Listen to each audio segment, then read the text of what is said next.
တိုင်းမှာသမီးကမေးတယ်သမီးကိုလည်းပြောတော့တော့ငါခဏလေးဆိုပြီးတော့လေအခုတည်းအပေးအပြန်မရောက်လာတော့မချစ်လို့များပြတော့လာတယ်ဘယ်သမီးကိုပဲလို့ချစ်တာအဖေချွေးစတူကြီးကလေအသိဆုံးပါပဲသမီးငယ်လေး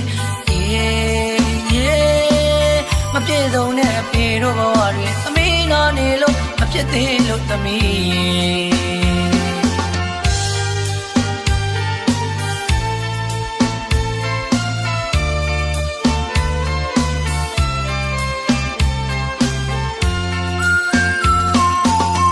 အဖေကြီးဘယ်တော့ပြန်လာမလဲဖုန်းစတိုင်းမှာသမီးကမေးတယ်သမီးကိုလည်းပြောတော့တော့ငါခဏလေးဆိုပြီးတော့လေအခုတည်းအပေးအပြန်မရောက်လာတော့မချစ်လို့များပြတော့လာတယ်ဘယ်သမီးကိုပဲလို့ချစ်တာအဖေချွေးစတူကြီးကလည်းအတီးဆုံးပါပဲသမီးငယ်လေးမပြေဆုံးတဲ့အဖေတို့ဘဝတွေသမီးနာနေလို့မဖြစ်သေးလို့သမီးသမီးကိုလွမ်းနေပြန်ငင်းမင်းမဲလေသမီးလေးဘဝရှိအတွက်ကအဖေတောင်းကြည်စီဖို့ရသမီးကိုခဏလေးခွဲလို့လာခဲ့တာပြန်လာခဲ့ပါတော့ပြီအိုးရဲ့ချိန်တော့ငါလို့အဖေပြောတဲ့ပုံမြင်ကလေးတွေနားထောင်နေချင်နေ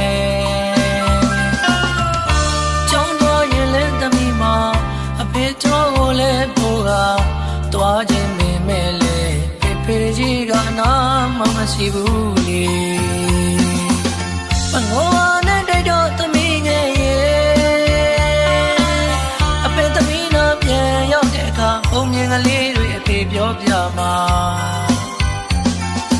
ကျောင်းတော်ရင်လည်းကျောင်းပို့ကပဲလိုက်လို့ပို့မှာပါအဖေသမီးရဲ့ဆန္ဒတိုင်းသာတို့သားအဖတွေပြန်ဆုံးဖို့ရသမီးလေးရဲ့မငိုနဲ့တိတ်ပါကွယ်ချစ်သမီးတော့အဖေကြီးပြန်ခဲ့မယ်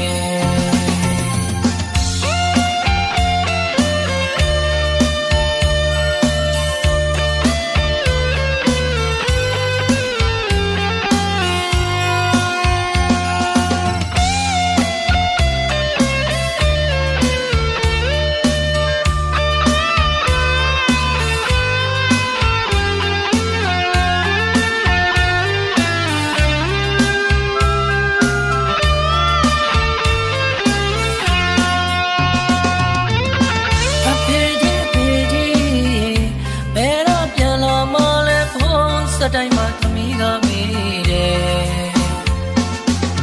သမီးကိုလည်းပြောတော့တော့ငါ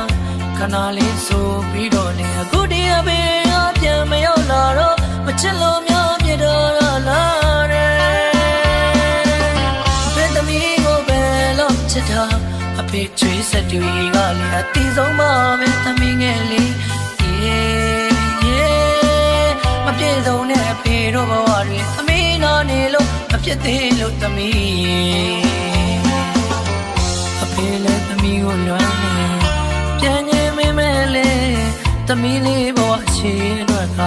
အဖေတောင်းကြည်စီဖို့ရသမီးကိုခဏလေးခွဲလို့လာခဲ့တာပြန်လာခဲ့ပါတော့ပြီအိုးရဲ့ချိန်တော့ငါလို့အဖေပြောတဲ့ပုံမြင်ကလေးတွေနားထောင်နေချင်နေကျောင်းတော်ရင်လည်းသမီးမအဖေတို့ကိုလည်းပို့ကတွားခြင်းမင်းမဲလေဖေကြီးကနာမရှိဘူးလေမငိုနဲ့တိုက်တော့သမီးငယ်ရဲ့အဖေသမီးနာပြန်ရောက်တဲ့အခါပုံမြင်ကလေးတွေအဖေပြောပြမှာကျောင်းတော်ရင်လည်းကျောင်းပို့ကပဲလိုက်လို့ပို့မှာပါအဖေသမီးရဲ့ဆန္ဒတိုင်းသာတို့သားအဖတွေပြန်ဆုံးဖို့ရသမီးလေးရဲ့မငိုနဲ့တိတ်ပါကွယ်